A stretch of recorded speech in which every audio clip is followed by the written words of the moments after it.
and welcome to What Pet Should I Get? My name is Julia Batchelor. We have an excellent program today.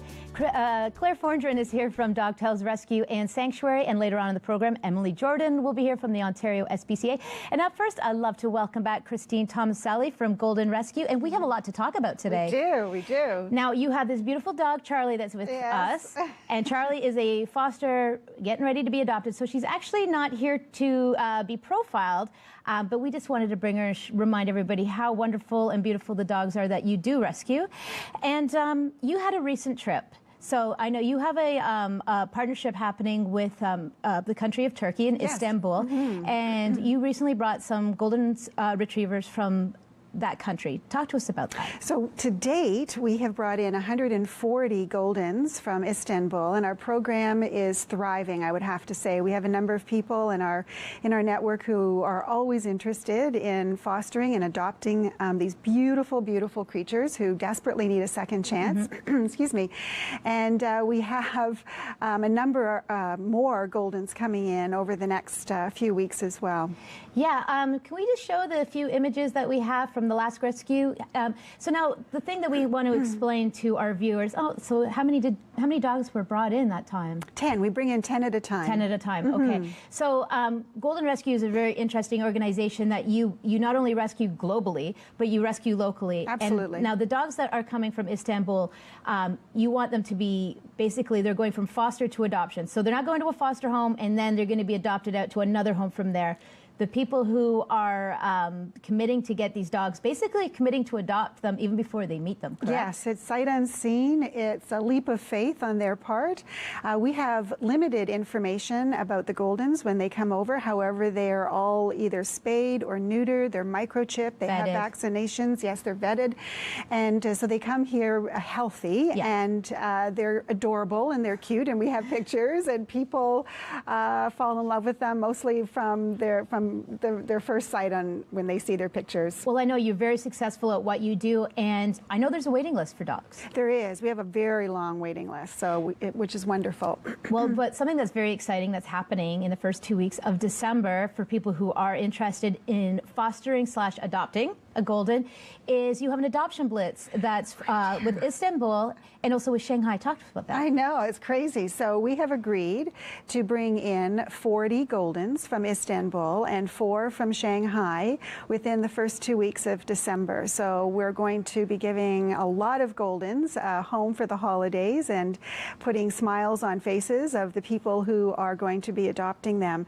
So currently we are in the midst of looking for foster to adopt families, and that is that they will go to the airport, they'll pick up their Golden, they'll take the Golden home, and we're hoping that they will adopt the Golden. And as you said, sight unseen. Yeah. The reason we operate a little bit differently with our Istanbul and Shanghai programs is because these Goldens have been upset enough in their lives. They've been through a lot, especially with the trip over to Canada from either Istanbul or Shanghai.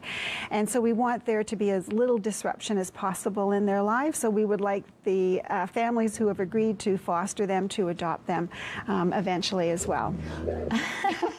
She just needs to be heard. I think so. Now, I know with a lot of people who are interested in rescuing Golden Retrievers and adopting them, they're not first-timers. They've had Golden Retrievers in the past, and they love this breed of dog. And I think the idea of getting a dog that you've never met before, I think for some people it may seem a little scary, but I think for people who are interested in Golden Retrievers, they're like, I know the Golden. I know what type of dog it's going to be. I know it's going to fit well with my family. Right. And this program is quite successful, right? It's very successful. The Istanbul program, yes, it's very, very successful. And you're absolutely right. A lot of our foster to adopt families, or even our adoption families, they have had Goldens in the past, and that's ideal. However, it's a beautiful breed. It's a wonderful breed, and we adopt out our Goldens to families sometimes that have never had a Golden. Okay.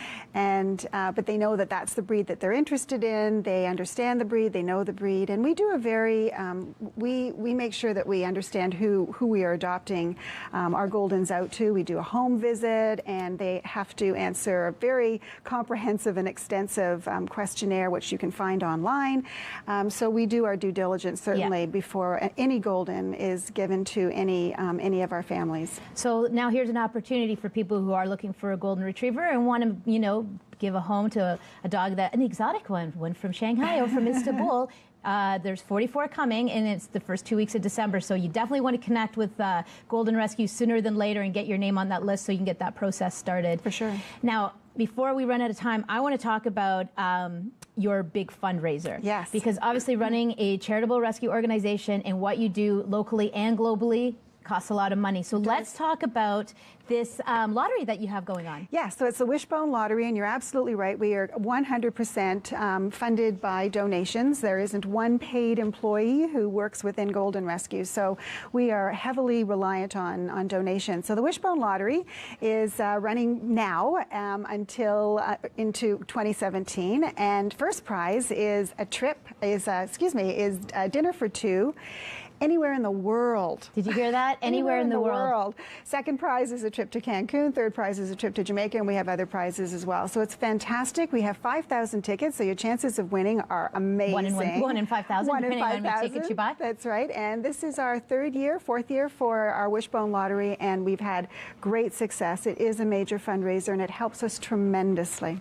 So the first prize, you say it's dinner for two anywhere in the world. Do you get to go for a week, or how does that work? That's a great question, and you can go for as long as you want. So it's a $25,000 gift voucher. That's a big So prize. if you want to take 2 or 3 trips, you can take 2 or 3 trips, but we like to position it as dinner for two anywhere in the world because it sounds exotic and it's fun and it's fantastic. Oh, and I mean, and that's a once in a lifetime type of trip. It is. $25,000 will get you like a month in Australia and doing it right. Exactly. Yeah. And how much are the tickets? They're $40 each or 3 for $100. That is really good. Yeah. And with the odds of only being 1 in 5,000, I mean, I know, it's amazing. Yeah. It's amazing. We have a lot of fun. And the draw is a lot of fun, and the people that have won have been pretty happy about it.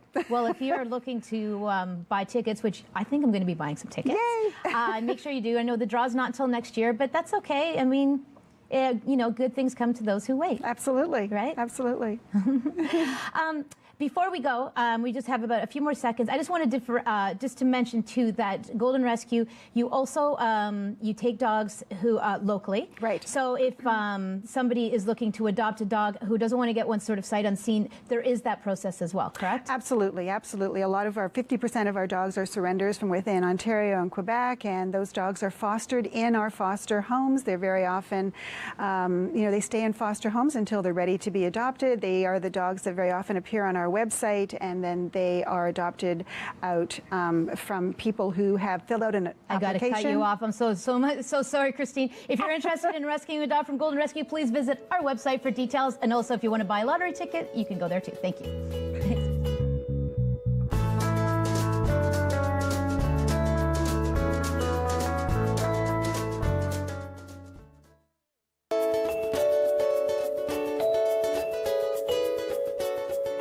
And welcome back. Joining me now is the lovely Claire Forndren from Dog Tales Rescue and Sanctuary, and she has brought an equally lovely dog named Rosie, who seems to be quite fascinated with you. She's almost on my lap. I know, she's like blocking your face. Rosie, you're hogging Claire's shot. Do you mind? But before we talk about Rosie, I wanted to remind our viewers, the last time you were on, you brought a very special dog named Hoppy. He's a 1-year-old retriever male. Can we just there he is, what a sweet little dog. Now, just remind the viewers about Hoppy, his story. Yeah, so Hoppy, he came to our rescue from Greece. The rescue group that originally took him in thought that he had vision problems, but when he arrived, we did a bit more testing and unfortunately found out that the reason he has trouble seeing is because he has a degenerative defect in his brain. So what we're looking for Hoppy is what we call a forever foster. So basically we want a loving home that can take him in and show him how amazing life can be, but we're going to pay his vet bills for the rest of his life. Which is incredible. Now, have you had any interest? We've had, we actually have someone coming to visit him tonight. Excellent. So hopefully they fall in love with him. But other than that, there hasn't been a ton of interest. It only takes one, though. It does. Right? So you find the right person. And the fact, too, that Dog Tales is so generously going to pay for Hoppy's medical needs till till forever, is going to be a great burden off whoever decides to make him their family member. Absolutely, yeah. They just need to provide the love, and we'll provide everything else. Perfect. Now, speaking of visitors, Yes. Dogtails, you guys are getting quite well known, I say globally for sure, the amazing work that you do, and you're attracting some serious celebrities. So recently, for viewers who are fans of the show Entourage, Adrian Grenier, can we just bring up the photos of Adrian visiting Dogtails? How did that all come to be? So Adrian, he's actually a huge animal advocate. He has a rescue dog of his own, Pip. His mom has a rescue dog, and he found out about the work that we were doing, and he wanted to come and see it for himself. So he was recently in Toronto and made a trip up to our rescue. Aww. I recognize that dog. That's Linda. Linda, she's been on the show. And actually, he fell in love with this one here, Rosie. They were best buds by the end. So this dog is Adrian Grenier approved. Ooh. That's something to consider if you're thinking about adopting Rosie. Rosie has been up close and personal with the superstar. She has. Yeah, and it's really lovely because he's actually posted photos of some of our dogs on his Instagram to help us find homes for them. So, I mean, that kind of exposure for these dogs makes such a huge difference. It does. Yeah. It does. I mean, the power of celebrity, especially when celebrities used for good, is just awesome. Yeah. Like somebody like Adrian Grenier can make all the difference. Now that you guys aren't doing too bad of a job yourself, because up to date now, how many dogs have been rescued from Dogtails? Sorry. Adopted? No, yeah, adopted has been over 500? Adopted over 700 now. Over 700. About 750 adoptions, and we've rescued over 800 dogs. Wow. And you guys really haven't been operating for that many years either. 2 years. That is an incredible number for such a short period of time. Now, I know that your work is global, like you've traveled to the United States, Israel, and the Bahamas, and that's where Rosie's from. Rosie is from the Bahamas. So one of our volunteers actually spends her winters in the Bahamas, and she had the opportunity to go to the Humane Society in the Bahamas and met a number of dogs that had been there for years and years and years. Rosie was one of them. So she reached out to us and asked if we'd be able to take some of them because she really felt that we were their best hope at finally finding a home. So we agreed to take the 16 dogs that had been there the longest. One of them was there actually for 8 years. So his entire life, you said? His entire life, yeah. So the first half of those dogs arrived a week and a half ago, and then the next group is coming in January. Rosie was in the shelter for 3 years with no interest from any families, but I'm hoping that she'll be adopted pretty quickly now that she's here. She's such a sweet dog, and I feel like she's the dog that everyone's looking for. She's very affectionate, good with kids. Yeah. Loving. Exactly. She's famous. She's famous. She's famous. Yeah. Well, you guys do assessments on all the dogs, and you put them in play groups as well, because then you get a really good idea of how they interact, obviously with other canines and with people. And you say she's been assessed as, she's the all-around super-duper family dog. Yeah, she's that perfect catch. She's great with the other dogs, very playful. As you can see, like she just wants to be near you constantly.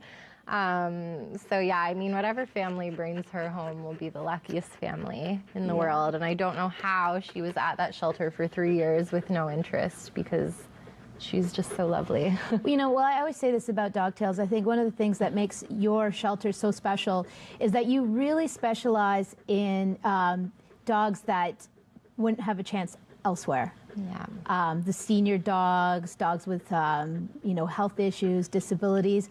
But you're doing a great job managing to find homes for all of them. Yeah, I mean, people are really receptive to these, imperfect dogs, quote unquote. And I think it just says so much about our community in the GTA with respect to how many of these dogs we've found homes for. Now, you bring dogs, surrenders are local, you rescue dogs from around the world, bring them here, and a lot of the people who are adopting the dogs are from York Region, GTA. Yeah. Are you getting now people from other parts of the world, especially now that you're getting so well known around the world. Yeah, we actually just last weekend at our open house, a woman came from Switzerland and she was on vacation, and she said she just had to come and see our rescue since she was in Toronto. So, I mean, things like that are very flattering for sure, that animal lovers all around the world are, you know, starting to take notice of what we're doing. It means a lot. Keep up the good work. And of course, if you're interested in meeting Rosie and adopting her, you know, she is Adrienne Grenier's best buddy. As I always say, you can visit our website for details, or you can go to Dog Tales in person every Sunday from 11 to 5 p.m. Thanks so much. Thank you. Good girl. My name is Rachel Vanden Kronenberg. I'm an agent with the Investigations Department at the SPCA. And this is my Morgan. She is a macaw. Morgan was part of a removal conducted in Toronto a few years back by one of our officers. She was a little on the harder to adopt out side of things, so I decided that I would take her on. Morgan had picked herself gone, so she had absolutely no feathers left. That's something that birds like this will do when they're extremely stressed out with their living situations. We've been very fortunate. It's been a slow growth, but we're starting to get full coverage back on her again, which is really nice to see. She's pretty quiet during the day. She likes to be by herself, and then at night she likes to sit with the family, watch TV and listen to music. You know, the average lifespan in captivity can be 110 years. You know, so it's a very large commitment. It's past that of a dog or a cat, and it's something you really have to be prepared for.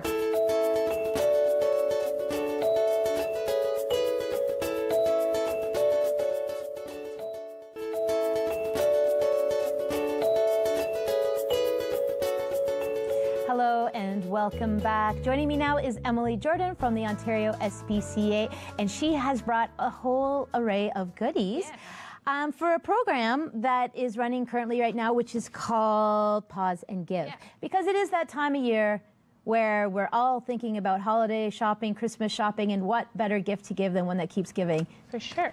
So, I mean, some people, you know, they're not able to adopt a pet themselves for whatever reason. But one of the nice things to do is you can, you know, still donate to the shelter. And then, or some people, you know, want, instead of giving a gift, they want to donate in somebody's honor. I do that. Yeah. So what you can do is you can go on pauseandgive.ca, and it's pause as in animal paws, P-A-W-S. And How punny. you can choose some of these cute things that we have. So yeah, let's go through them. We have our 2017 calendar, and this features all animals that have been in the OSPCA animal centers and were adopted out. And then we also have our plush stuffies here. So I always like to point out Rocky here. Yeah, I'm just gonna spin him around. So if you can see, Rocky is wearing a uniform. It says OSPCA on the back and investigations on his sleeve. So he's representing a very important branch of the Ontario SPCA, and that's your investigations. So all of these are based on real rescue stories. These are all really? Yeah, and I actually had the pleasure of taking care of Rocky when he was at the shelter, so he's kind of dear to my heart. What was his story? He had a very bad case. I believe it was mange. He pretty much had no fur. You couldn't really even tell what kind of dog he was, and it was just a really bad case of neglect where the owners weren't getting him the medical care that he needed. They're hoping that thing would clear up on their own, I guess, expect. Yeah. So you can even go, I believe it's on YouTube, you can see Rocky's story, and it'll actually show his journey from how he originally came in to what he was like when he was adopted. Now he's been immortalized as a stuffy that you can buy. So it's really cool. And yeah, all of your proceeds are going to help, you know, our investigations team rescue animals and help us care for the animals in the shelter and all that stuff. Well, yeah, let's remind people too. I've said it on numerous occasions that a lot of people are under the premise that the Ontario SPCA is a government-run organization, and it's not. No. So we only run on your donations, so it is so important to get that. Otherwise, we can't continue what we're doing. So I have to ask, because you said all of these stuffies are based on real stories. The horse, what's the story with our horse? What's his name? I don't know the story. Oh, I'm sorry to say that to the boss. I'm Yeah. so sorry. The only one that was from our center was Rocky, so Rocky. that's the one I know. But if you go online to Pause and Give, they do have all their stories on there, so you can learn okay. what their stories are and their names and all that fun. Well, I know that one of the other things you have here, there's a set of, is it 4 different cards that come in? Yes, so you can get, there's different packs. I believe there's a 12 pack and a 24 pack of Christmas cards to send out to people, so that's really neat as well. And Yeah. again, those are all animals that have been adopted through the animal centers. I'm going to point out the first one right here. This dog is from the Newmarket shelter. It's from Peak. He was abandoned in a vet clinic and had, I believe, a broken leg. Yep. Yeah, and so we got him the help that he needed and found him a home. So. And that's great. Now, the And then Advent we have calendar. the Advent calendar. Okay, so Advent calendars are always filled with chocolate. Yes. Chocolate is a big no-no Right. for dogs and No. cats. So what's the story with the Advent calendar? So this one is by Nutrients, so it's full of dog treats. So don't give it to your children. Yes, well, if they want to, I'm sure. But it's new for this year, and it's already selling like crazy, so it's doing really, really well. Maybe next year there'll be a cat one, you know, for all of us people who only have cats. But this year they're trying out the dog one, and it is doing well. So you definitely want to get on the website and get that before they're all gone. Well, Pause and Give is obviously underway because, as everybody knows, Advent calendars start on December 1st. So you want to get this. Yeah. And so everything's available online, or can you also go to the shelters, or is it just strictly online? I believe they're not sold through us in the adoption center, but I know some people have been able to make purchases over at provincial office. So there is a chance that you could be able, I would call in advance just to make sure you can, but otherwise everything is online. You know, that is such a great Christmas gift idea. I love doing that too. I love when you can buy something where you purchasing it isn't the end of the story. You know, you're continuing, every dollar that you're spending, you get something that you can keep for yourself or give as a gift, and you guys benefit. It's like the best type of gift that you can Yeah, give. it's nice that you have something symbolic to give to somebody to know that they did make a donation in your honor. So it's nice for that. All right, so that's obviously running till the end of the year. Yeah, Pause and Give is usually around all year long. Oh, is so, it? Yeah, I didn't know that. and it's not just, you know, there's not just items, but you can also just make a donation, Yep. whether it be, you know, it'll tell you, you know, $100 will go to helping a cat or Yep. stuff like that. So you can do that all year long. You can make donations. You know, that's a really clever way too of when you put in perspective how your dollars are spent. I think it makes people more apt to want to donate instead of just I'm donating to this big organization and that's it. But when you say your $100 got this. Yeah, it tells you exactly what it Yeah, I is. see other organizations doing that too. You know, like $50, you said a child to school. You're like, okay, that is a concrete use of that money. And I think that's a really clever thing to do. Now, obviously, the Ontario SPCA are not only about creating wonderful gifts for people to purchase, but you're also about rescuing and adopting out That's animals. right. And we have Queenie. Yes, so here, we'll see if I can, oh, she's getting a little grumpy. She's like, I need to, I'm going to lie down. Okay. So we have Queenie here, if you can see her, and she is a Siamese mixed cat. And right now we had a bunch of Siamese rescued from a house where they had too many cats. Hoarders? Yes, Yeah. all of which happened to be Siamese. Oh, so somebody had a thing for Siamese Yeah, cats. which is interesting. So we have about 10 of them at least at the shelter. You need to show your face to camera there, woman. Can you stand up? You have 10 at the shelter Yeah. now. Okay. So there is quite a selection, and it's not every day that we get Siamese. So if you're looking for that particular breed, now's a good time to come get them. Well, a Siamese cat, if you were to buy one, why would you buy a cat when there's so many organizations looking to adopt? Siamese cats They're are quite expensive. Yeah, for sure. And I know that they're a particular type of personality. I'm not saying every Siamese cat is the same, but I know they're a little bit more, I'd say for people who are more one-on-one with their cats. They're not the most social of cats. Yeah, so a lot of them, I mean, we have had a few, there are a few that are a little more shy at the shelter, and then we've had a few that are a little more friendly and outgoing. Yep. But I have heard that they do tend to pick kind of one person do, or yeah. one person cats. They also have a very interesting meow, so Oh, really? you might, yeah, it's very unique. So you might want to do your research and look up and make sure that's a sound that you can handle, because it's different. Okay, how different is it? Are they loud? Yeah. Okay. Well, that's something to think of. Now, I know you do a color assessment for your animals. What's the color assessment for Queenie? So she's an orange, which is Ooh, our that's energetic. It's our in the middle. So Okay. purple's kind of shy. Yep. And then orange is a step up from that, and green is you're very confident and bold. So she's an in between. She's not doing too badly today. She doesn't want to stand up, but she's here. She's Yeah, she's, okay. we always say this all the time too. When animals come here, we don't always get to see their true personalities because they do get a little stressed out from the travel and also from the studio setting. But you know, she's Siamese snuggling. cats. What's that? She's snuggling in. Yeah, she's doing good. You know, it always happens by the time the segment's over, they're mellow and they're falling asleep. So if you're interested in, you think you may want to adopt Queenie, or you said there's 9 other... Yeah, we have a bunch of other ones. 9 other Siamese that are available at the Ontario SPCA right now, or if you're interested in buying a present through the Pause and Give program, please do so. All the information will be available on our websites. Thank you so much, Emily, for coming in, and thank you everyone for tuning in, and we will see you next time. Have a great day.